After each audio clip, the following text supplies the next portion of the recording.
People often think you need years of real estate experience or have to quit your job to make good money in real estate. Well, this is the story of James, a 24-year-old consultant who built a portfolio of 3 properties in just 5 months, generating $7,000 in monthly profit while keeping his full-time job. These interviews used to be part of my paid membership, but I decided to share them here on YouTube for free because these strategies are just too valuable to keep private. In this deep dive, we're going to be breaking down how he launched his first property in just 57 days with zero real estate experience, his simple process for finding and managing profitable properties across state lines. We're also going to go over the exact tools and systems he uses to manage everything alongside his full-time job. My name is Preston. I built a $15 million real estate portfolio and make over $400,000 per year net profit from my Airbnbs. With that being said, let's dive right into the interview. All right, so we got James Saunders here. He's been absolutely crushing it. Since he joined the program, he just hit the ground running. You're up to how many properties now? Currently 3. 3 properties. Okay, cool. So we'll get into all that here in a little bit, but before we get into that, let's kind of start from the very beginning. If you want to share your background and also, how did you get started about this whole business, and we'll go from there. Yep. So graduated college about 2 years ago. Currently I'm working as a consultant, and so I still have my full-time job. How I got started is actually when I caught one of your videos on Instagram, and then kind of digged into it a little bit with more of your content and got interested and saw you offered a free class. And so I signed up for the link, and then,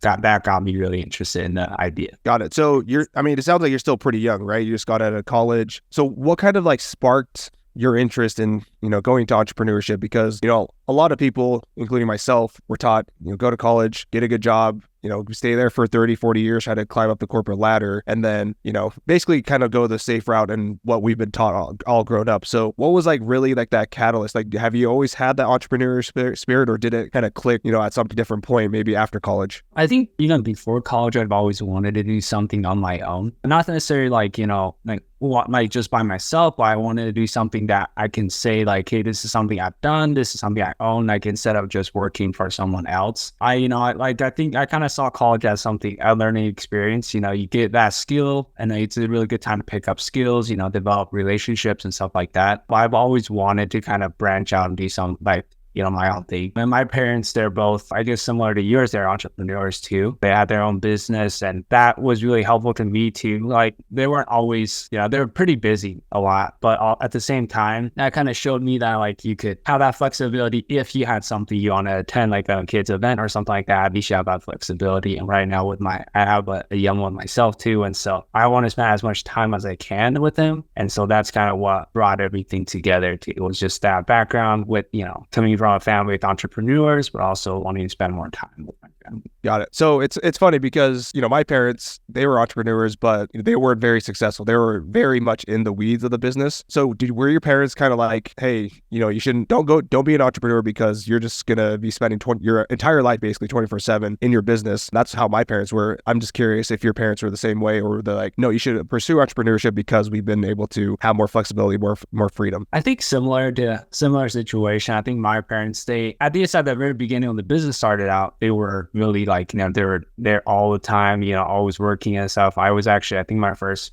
couple of years, my grandparents were, I grew up in Asia, and so my grandparents were raising me a lot too, during the day. And then when my parents got home at night, that's when they'll kind of take over and stuff like that. And so similar, they're always busy, and they did recommend is stay in school, find a good job, kind of the traditional route, right? I think a lot of entrepreneur parents, kind of suggest that because they know how tough it can be. And so, yeah, for sure, I agree. But, they also, after I told them kind of what I wanted to do, they've always been really encouraging. They're hey, I think you should pursue it, try it out. So yeah, that's great that you had that support. Not a lot of people do, so that's great. All right, so let's talk about the business model. There's so many different business models out there, right? There's drop shipping, there's Amazon, there's so many other things. So what what was that light bulb moment for this specific business model in general? I've always wanted to get into real estate. That's something I'm interested in. And what how my attention with this one is, like you said, a lot of times is the low startup costs. You could go buy a house and do it, but that's, there's down payment, there's all that stuff. But with arbitrage, I think there's more flexibility. If you want to go into a bigger home, you can, pay more, monthly payment and whatnot, but you have that option. But you can also start small, if that's what you want to do. And so there's that flexibility, and that outright front, startup cost is not as crazy as you would if you were to just purchase a home and try to redo everything. Yeah. For sure. All right. So yeah, let's kind of shift gears and talk about, you said you have 3 properties. And so the first market that you decided to go into, because this is something that I see a lot of people just kind of getting stuck in the weeds and the analysis paralysis of, okay, is this market perfect? Is this property perfect? And they just end up not doing anything just because they're paralyzed by fear. So talk to me about, your approach to the market research, and then also maybe some hurdles that you had, and how did you overcome those hurdles to eventually be like, okay, I'm comfortable with this market. I'm just going to move forward with it. Yeah. So at first I was kind of similar in that shoes. Like, I was having a hard time trying to, decide or to nail down on the market, just because in my mind, there's like so many different markets you could go. Like the US is huge. And so like, where would you even start? And so it actually took me a couple weeks to really nail down and like to really decide like, okay, I want to move forward with this market. The hurdles I run into a lot is, you see, we're kind of using Airbnb to kind of analyze a little bit. And so when you go on Airbnb, you look at occupancy, you look at revenue, you're like, okay, this market looks great. But then when you go into regulations, they're like, oh, this city actually don't even allow Airbnb, or like they allow it, but you have to be owner on site, or like, owner occupied, something like that. And so it gets pretty complicated. But what kind of helped me more is trying to find like, maybe like around main cities, but not directly in the main city or in the city. So like regulations sometimes don't catch those areas, they're kind of maybe outside city limits, but they're close enough that it's convenient for whoever stays it. And so, yeah, at first it was just really tough, trying to like narrow it down. But once I did try to, have that idea in mind, I was able to kind of nail down more specific markets and look into actual numbers and properties. Yeah, 100%. That's a really good pro tip that you just said.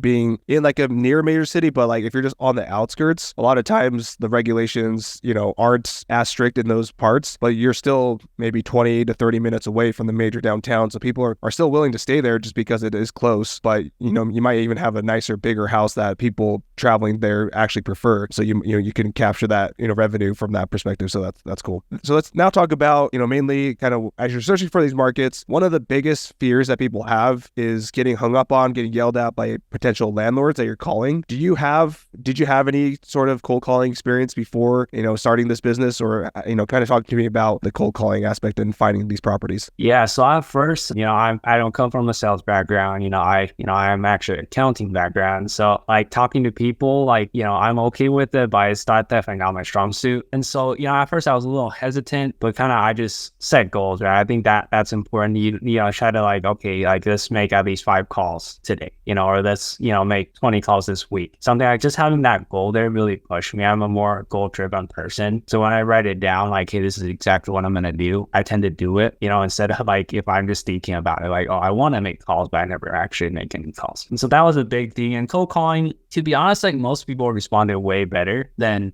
I thought, like even if they weren't interested, they were just like, hey, thank you for calling. I appreciate the interest, but, we prefer someone else or some type of other tenants. And that's fine, like I really appreciate people being, polite and just, upfront with it. But most of them like end up being pretty good conversation. Even if you don't like end up signing something with them, they kind of help provide some insights into the market too. Like as you're talking to them, like, hey, like I noticed a lot of this group of people come into this area. And so you kind of get that insight from locals. So yeah, it's been good experience so far. It's definitely not, easy per se to start off with, but once you get more familiar with the script, or even just getting comfortable with the idea of talking to people, it kind of helped a lot. Yeah, it's really interesting where you said, because I think a lot of people, they think, oh, I'm going to this conversation and I have to pitch them super hard. And so I've noticed that people that go in with that mindset of I need to take something from this landlord, they are usually the ones that get yelled at. And don't get me wrong, like you could be the nicest person, you come in with, trying to help them and all these other, benefits for them, but they're still going to yell at you and say F off, whatever. But, for you, it sounds like you're having these conversations just because you're coming from the perspective of wanting to help these landlords versus like, I'm going to try to trick you into signing this agreement. Is that fair to say? Yeah. I try to be upfront, whatever questions they have, I just say like, hey, to be honest with you, this is exactly my situation. For example, like for my first house, I know like a landlord, a leasing agent was like, hey, so have you done this before? What's your experience level? And I was like, to be frank with you, this will be my first property. I've never done it, but I'm in the mastermind group and I feel perfectly comfortable. I have people to help me out. And like, I'll promise I'll always pay on time and stuff like that. Just kind of, I think that honesty, a lot of landlords, like at least my response from them was, it's like, hey, I appreciate you being, completely honest with me. And like, I think that's really good. And, and so I think just being honest definitely helps. And it kind of create, like creates that better relationship. Like they trust you immediately to like now going forward. Yeah, because it's totally the opposite of what do you think would happen. Because a lot of people are thinking, if I be honest, then they're not going to give me this property, no way. And like, yeah, sure, maybe that's the case, most of the time. But people love the honesty and being upfront because they know if you're going to be honest about that, then you're going to be honest about pretty much everything else after that. So it really just kind of goes a long way, helps you in the long run. So how many landlords did you call before you got that first yes? Like, do you remember? Yeah, I noted everything down on my lists on my CRM. I think it was around 20. So yeah, it was around 20 to 30. And then I got like the first two property almost back to back. Like I got like 2 yeses within like 3 or 4 calls.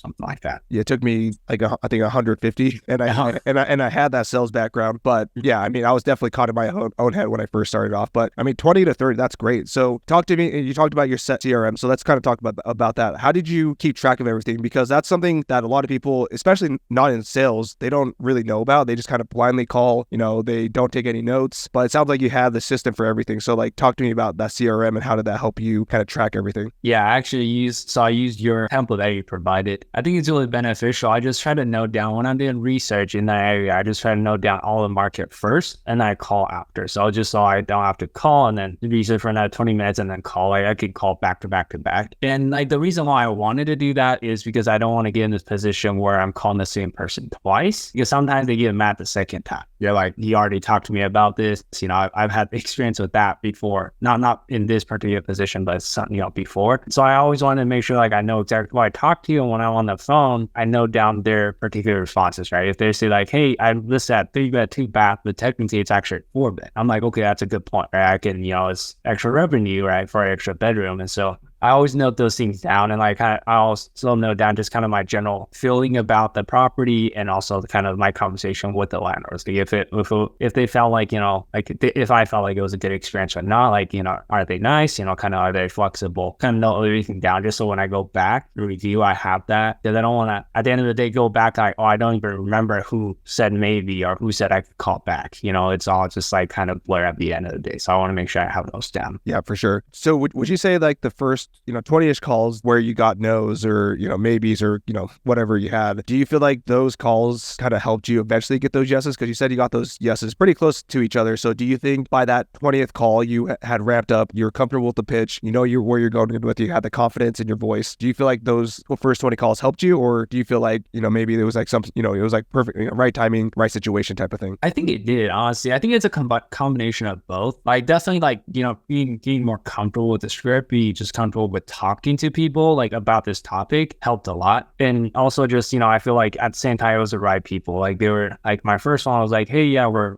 comfortable with the idea. We already done this before with previous tenants. So like, yeah, you're completely open to do it. But I also think just like, at the first few calls, you're always doubting yourself. I think, like you said, right, there's that mindset switch where at the beginning, you feel like, well, I'm trying to take advantage of somebody else's property, trying to make profit out of their property. But later on, you're like, oh no, like I'm actually almost like providing you free management service. Like I'm giving you some like benefits that you wouldn't have with long-term tenants if we were to rent it out that way. And so it kind of switched, and then kind of switched how I talk to you. I was more confident in pitching instead of just like, oh, trying to be sneaky, trying to like get a deal. It's almost like, oh yeah, here I am trying to offer you something. You can take it or you can leave it. Right? It's totally up to you. I'm not trying to force anything, but if it's a win-win, like let's go with it. So got it, love it. So let's actually talk, because not a lot of people talk about kind of that cycle from that first conversation with the landlord to signing the lease agreements. So let's kind of talk about that. You can just pick whatever landlord you want that you close the deal with, and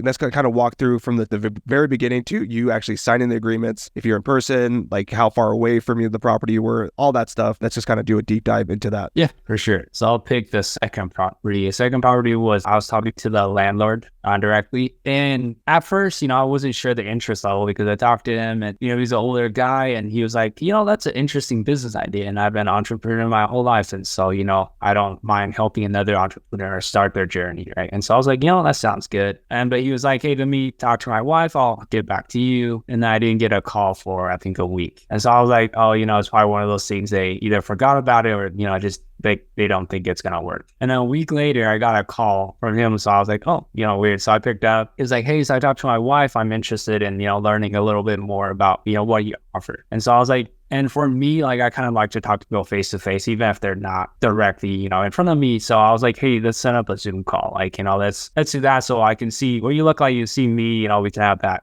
just transparent conversation about the whole thing. And he was like, okay. And so we set up a call in a couple of days. We talked and he had some questions, with it used to be his primary residence. And he actually still lives around the property, but just, on another property he built, like just, like next to the property. And so I was like, yeah, like that'll definitely help with you being there too. You can keep the eye out on for the, anything that comes up too. And so that brought a lot of comfort to him. He was like, I'm here, I don't worry, anything's going to happen. And so after talking through that Zoom call, we kind of talked back and forth on some, just answering a lot of questions, right? Like this is his first time doing it. But after that, it was pretty smooth. It was just like, he sent over the lease, signed it, send it back. We never met in person until later on, when we actually went to the property. But that was, after it was complete setup, we just kind of wanted to see it, how it looks and stuff. We still set up everything remotely, but yeah. Love it, man. So, I mean, it sounds like from like start to finish, it probably took a couple of weeks to get everything set up, right? Mm-hmm. Yeah. Yeah, cool. Yeah, let's actually talk about that because, a lot of people are scared of picking markets that are remote, not basically anything that's not in their backyard. And so when it comes to like picking the furniture, the design, do you have any background or do you feel like you're good at interior design? Or, let's kind of talk about like the selection of the furniture, and we can, pull up your listing here in a second, but let's kind of talk about your decisions from that standpoint. My first one, it was, completely vacant. And so we had to get everything pretty much from the grounds up. And it was a learning experience for sure. I don't have any, art background, or like I don't even feel comfortable most of the days, like matching. Like I don't feel like I match, how I dress to be honest. And so I just gotta wear whatever's comfortable. And so I don't really like have an eye for that. My wife fortunately does. And like, she's really able to like, look at the color of the wall, look at the room space. And it's like, I think this is something that would fit in. And she did a lot of research on that. So I think it's, a really good combination, really good team effort. And like, I try to get properties locked down and she tries to furnish them. And then, it always looks great. And so I kind of more delegate that to her. But we always go for like a particular style too. Like the first one was more mid-modern, like mid-century modern. So it was like, that's kind of how we research everything on either Amazon or, like Wayfair or stuff like that. It was just like, okay, this type of furniture, like, we just kind of do color matching at that point. It's like, okay, I want this particular color of chair to match this wall, accent and whatnot. And so that's kind of how we did it. Second and third were partially furnished. And so to make them stand out or to make them kind of pop from picture for pictures too, we still had to switch out, some linen and stuff like that to make it work better. But there was already like good amount of like really good furniture in the house. And so those were a little easier. Got it. So yeah, can you actually pull up the listing here if you want to share your screen? And while you're doing that, I'm the same way. If you don't have a wife, because my wife and I don't have single creative bone in my body, to be honest. Yeah. And so like my wife, kind of like had her do that. If you don't have a wife or a spouse that is good at interior design, there's other, a ton of other different resources you can take advantage of. You can go on Pinterest. We have furniture lists obviously for our students and stuff. But so yeah, let's talk about this picture. If you want to just kind of scroll through and maybe get your thoughts and ideas from your wife on how you design this, because this is an awesome property. It looks like it's sitting on like a pretty big lot. So let's kind of talk about maybe you have some insights on like why you chose the specific furniture that you did. Mm-hmm. So this all was one of the partially furnished ones, but we added some personal touch, like these throw pillows here, like kind of just match the local area and kind of the local design a little bit. And so we matched those. And this, for example, this one, we added this just because we wanted something more like wood feeling too. Like it's more of a cabin house too. And so we're trying to match the whole layout of the pre-existing design. So we picked that most of these actually came from the original owner of the original house. And so, a lot of them were already there. Like, for example, these decorations here were actually all there. So the house pretty much came ready. It was a lot of them just like linen, trying to get like bed sheets and whatnot, or like blankets to make sure they match. But yeah, so for this particular one, it was a lot easier. Love it. It's a really cool property. So let's talk about how much, like, what was your budget setting this property up? So like, how big was it? And what was your budget for this particular property? Yeah. So this one, particularly this one it's a 4-bed, 2-bath. It's around 2,900 square feet. So it's a bigger home. It's on a 5-acre lot. So it's just really, widespread and stuff. And so originally we came into it thinking around like, let's see, 10,000 for this house. And we did, manage, since it was mostly furnished, we actually were able, including like the hot tub, we were actually able to keep it below that threshold. So it was definitely doable. There's deals out there that, let you kind of with really minimum startup costs to accomplish it. So and this was one of them. And it actually had really good bones. It's like, really taken care of. Like it was the primary residence of the owner before. So they took really good care of it. But yeah. I mean, that's crazy. 2,900 square feet, usually, you're going to probably be looking in the 15 to 20 range. So that's awesome, including the hot tub that you're able to, get it within that budget, which is, awesome. So I know you said that you set up this property remote. So how far is this from your, like where you're currently living at, and how did you find and hire your boots on the ground team and all that? Yeah. So this property, I think it's actually around 18 to 20 hour drive from where I'm at. Yeah. So it's different state, completely different.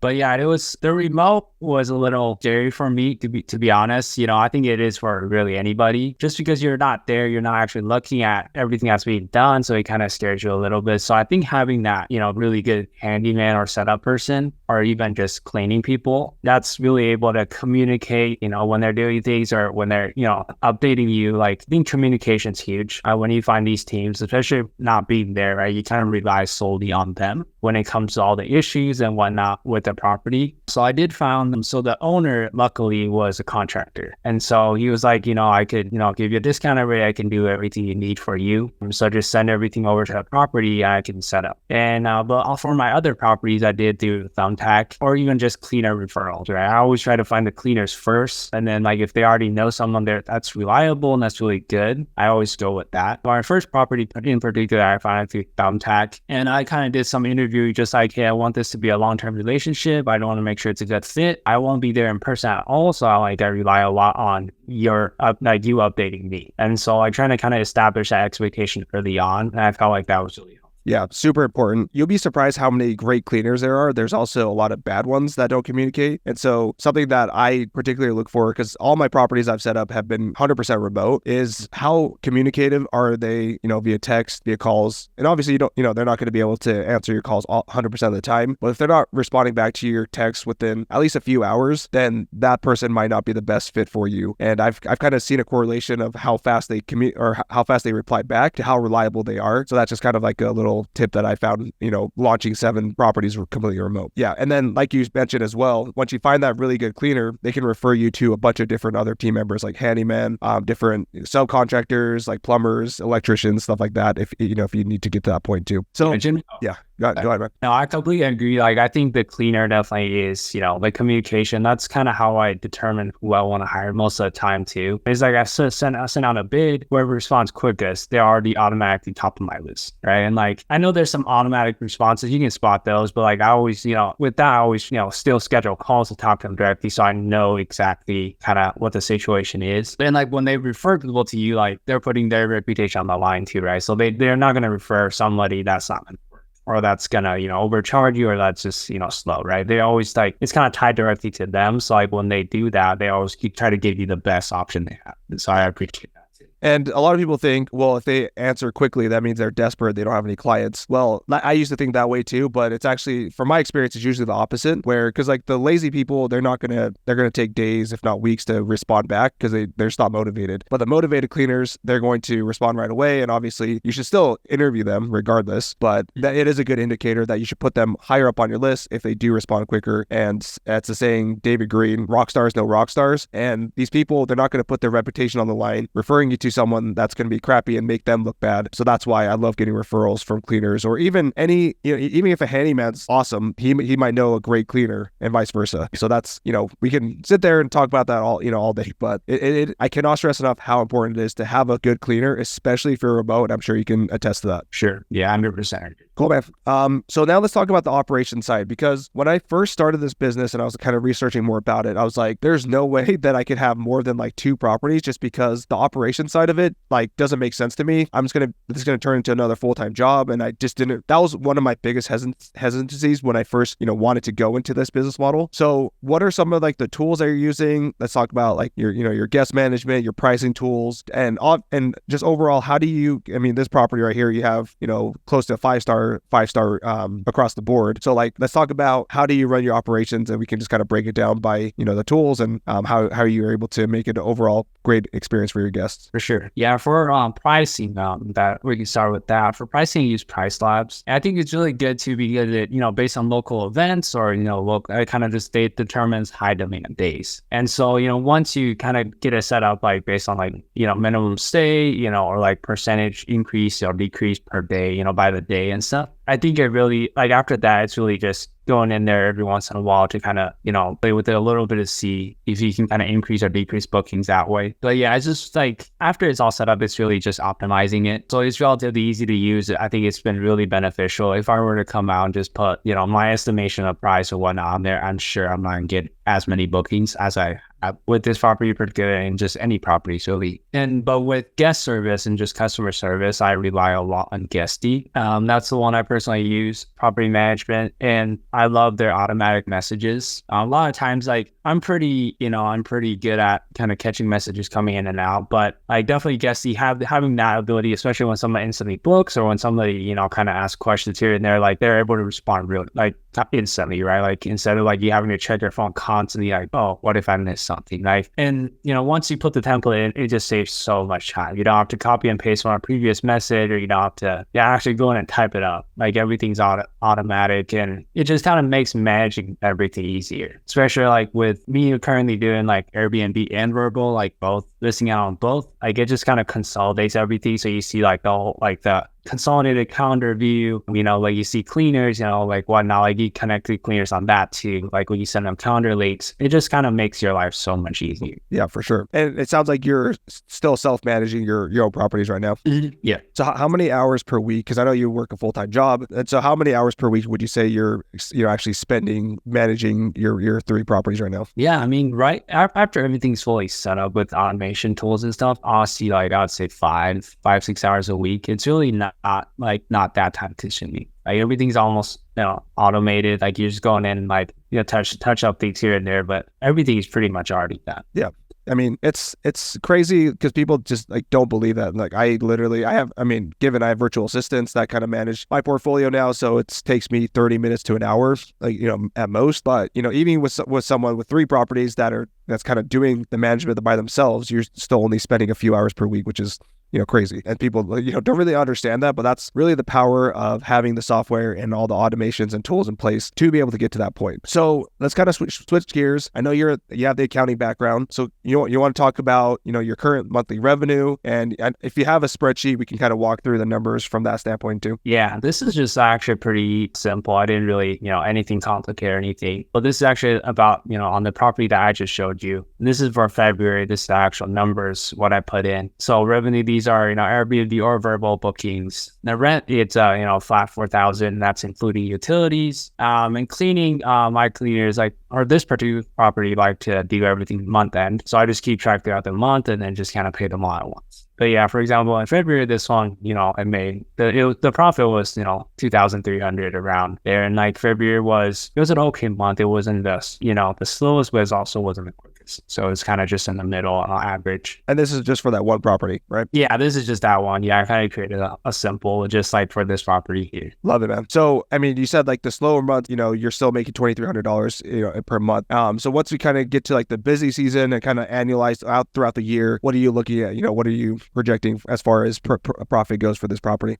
For overall, I think, especially with the summer coming up, I think this will definitely easily be like 3,500, like minimum, like average every month. And so I'm really looking forward to, especially with the summer, right? It's going to be busy. For sure. And so your entire portfolio of your 3 properties, at the moment, what are we looking at profit wise for your 3 properties? I would say around like 6,000, 7,000 on average. Combined, that's currently like with me only being in business for like 4 or 5 months. That's kind of just what I've seen. And one of the properties actually, it just started last month. And so I'm still trying to kind of, like last month it was break even, but going forward it should, like this month it's projected to do a lot better. And so, yeah, looking forward to that. Love it, dude. And I mean, you said like you've been in here for 5 months and you already kind of, came out of the gates, crushing it. So what would you say like is the biggest differentiator from like you versus someone else that, maybe takes, a few months or kind of like spins their wheels and doesn't really get going for a little bit? Like what would you say kind of separated you from like hitting the ground running and having these 3 properties right off the bat versus someone that kind of maybe, was like sitting on their hands and, waiting for something to happen? Yeah, I think for me, the biggest thing is how, like I mentioned earlier, was the goal setting part. And I know like once I jump into something, like when I dedicate myself to something, I always try to give 100%,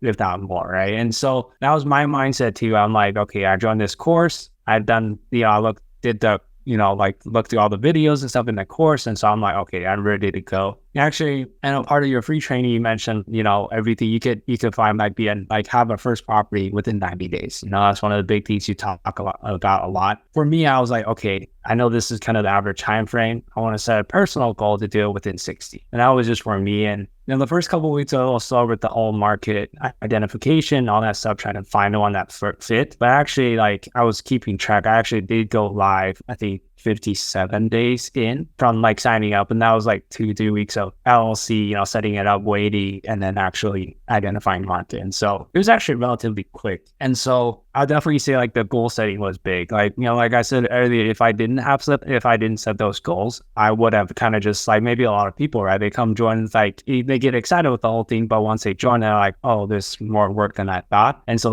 kind of the motivation died down. And so, but the goals were kind of what kept me going. It's the consistency. Is every day I need to do these small things to make sure I'm successful. Yeah, I love that you challenge yourself too, right? You're like, okay, well, Preston says 90 days is, reasonable. I'm going to do it in 60 days. You're challenging yourself. You're putting yourself on the line and be like, okay, I'm going to make this happen. Even if I don't hit that, maybe you hit it in 75 days, right? Instead of the 90. So I love that you were aggressive with that. And, a lot of times people, they want to they don't want to push their boundaries and they just want to do what feels safe. But I'm sure that 60 days, you're it probably scared you, but you knew that, if you did in 57 days, right? So I think it just goes to show that if you put these aggressive goals and you actually put in the work and you put down your goals, you write them down, it sounds like you clearly did all that stuff. And now you have 3 properties making you $6,000 to $7,000 a month in, income that you didn't have before. So life really can change quicker than you realize. Yeah, 100% agree. And also going back to that too, I think it's kind of similar to, a lot of people talk about the 4-minute mile, where it's before no one thought it was possible. But once someone did it, everyone started doing it. It was not everyone, every runner,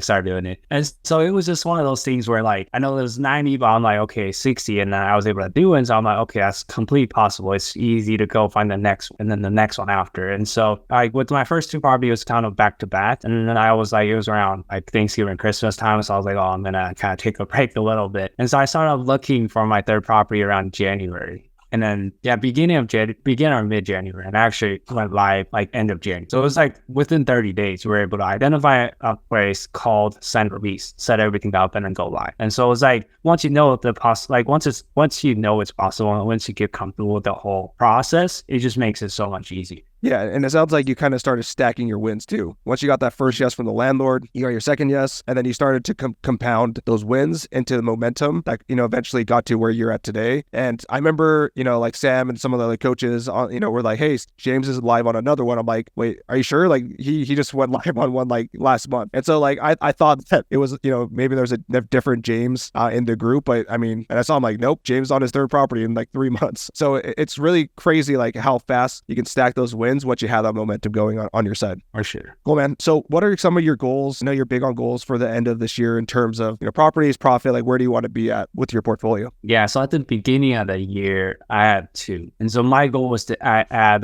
8 additional. So about 2 every quarter and try to get to 10. That could be a combination of arbitrage or right now, since I know, a lot of people say they're short-term rental bust. Now I know that's not really true. I'm also looking to potentially acquire properties to kind of go that way so I can keep the benefits too. I can, try to do bolder things with the house. Since I own it, I can, have to limit to I could do wall murals and whatnot, stuff like that. And so I'm really looking forward to that. But I'm planning around 8 new this year. Man, that's crazy, dude. And I know with how quickly you've gone to 3, 10 seems like it's, you're going to do it tomorrow, right? So yeah, excited to see where you're at here in a few months. So let's, I kind of want to, shift gears before, you hop off this call, and you have your wife, you have your kids. So what does your family think about this new business model, and obviously the success it's had, what do your family and maybe your parents say about this? Yeah, to be honest, at the beginning, I felt like I was kind of the only one believing in it. And like, it's true. It makes sense. I'm more of an optimist myself. Like I tend to, when I encounter an opportunity, I'm like, okay, if I do this right, it's going to outperform, whatever I imagine is possible. And so that was my mindset going into here. Like, I was like, okay, like I know this kind of the norm, a lot of people are doing it. I'm sure I can also make it work too. And so that was my mindset. My wife was a little hesitant at the beginning. She was just like, oh, like, it wasn't like she didn't, like, she doubted the whole thing, but she like saw the first few weeks where I was doing just market and like analysis. And she was like, it seems like you like researching a lot of markets, but it's not going anywhere. So like, she was kind of like, oh, is it actually going to work? But then once we lock up the first and the second, she was like, oh, it's actually, it's actually working. And then she's been really supportive, honestly. Even just at the beginning of the process, she was like, you try to do everything you can, right? Like, I trust you, go for it. And so that has been a huge help. And my parents were the same way. Like when I told them about it, they actually see your videos on Instagram too. And so they're like, oh, like, I can't believe you're a part of that now. Like, it's so cool. And so like, they've been really supportive of the whole thing too. Like, I know, like, so when I told them like, first, second, and third, they're like, oh, wow, it's crazy. You're actually like scaling pretty quick. And so, but yeah, I would say overall, like the family's been really supportive. Awesome. Love it. So before we hop off here, what words of advice or, wisdom, I always like to kind of, like write out things like thoughts, obviously like I have a social presence, tweets and stuff. It's more so like advice for my younger self. Like what's some advice that you would give to your younger self or someone that's like trying to start, business, entrepreneurship? What would you say to that person? I would say definitely goal setting's big. I talk about that a lot, and that's like a big part of who I am too. Like I always try to improve, always try to do better. So goal setting's huge. And I'd say like, I hear this from a lot of, real estate professionals too, but don't like mistake education as action, like, because you can learn all you want and like, you're never going to learn enough. But once you like really jump into it, that's when kind of everything happens. So you can sit on the bench, all you want, like learn, but like, unless you actually do something with that, it's kind of no use to you. Right. And so, like definitely prioritize education, but also prioritize actually more, try to, once you learn a little, try to apply. And that's kind of how my approach was, I learned a little bit about calling. I started calling. And then once I called and like started like locking down deals, I'm like, okay, let me go and review how to negotiate, how to like sign my lease and how to set up my remote team. And so it's a lot of back and forth, but like, I feel like I personally learned more by doing, right? And so that's definitely my biggest recommendation is like, just jump into it. Like you're not going to lose anything, right? And just go for it. Couldn't have said it better myself. All right, James, congrats for all the success. I know you're going to keep crushing it throughout the rest of this year. Good chatting with you. We'll talk to you soon, man. Yeah. Happy, Sam. Yeah. Bye-bye. Hey, so if you're just tired of watching others succeed with Airbnb and you're serious about building your own business, me and my team can help you make that happen. If you're interested, you can shoot me a DM or you can click the link below to apply and we'll set up a time to chat about how we can work together to build your Airbnb business and scale to $10,000 per month and beyond. Link should be right below this video, or again, you can shoot me a DM. Talk to you soon.